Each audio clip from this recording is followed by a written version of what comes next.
Сәлеметсіңдер ме балалар? Бүгінгі сауат ашу сабағына қош келдіңдер. Сабағымыздың тақырыбы мектеп асханасы, жуан және жіңішке дауысты дыбыстар.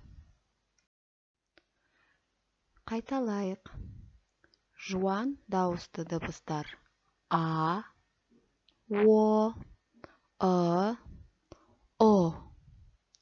Жіңішке дауысты дыбыстар: Ә, Ө, І, Ү, Е. Жарайсыңдар балалар.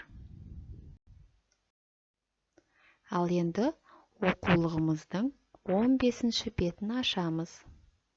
Бірінші жаттығу: өлеңді мәнерлеп оқы және сұрақтарға жауап бер.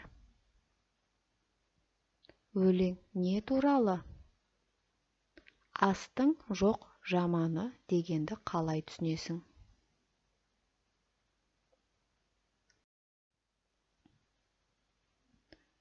Екінші жаттығу: сөз жұмбақты дұрыс шеш.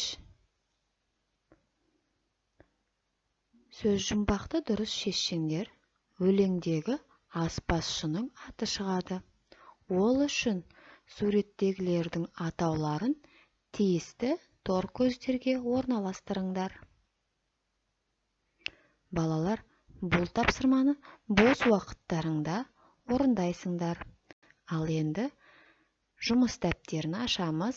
Жұмыс дәптерінің 12-ші беті 6-шы қоңырауды ашып, 3-ші жаттығуды орындаймыз балалар. Ас адамның арқауы. Сөйлемді әдемі көркем жазамыз.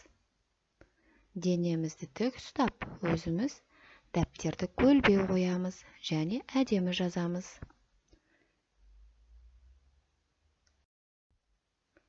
Төртінші жаттығу: суретке қараңдар.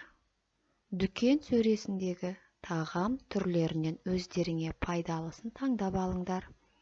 Содан соң оның пайдалы екенін дәлелдеп көріңдер. Балалар, бұл тапсырманы да ауызша орындайық.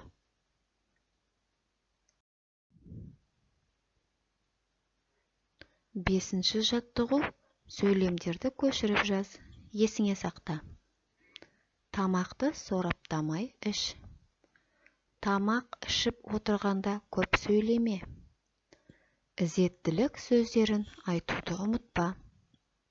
Балалар, бұл тапсырманы үй жұмысы ретінде орындаймыз.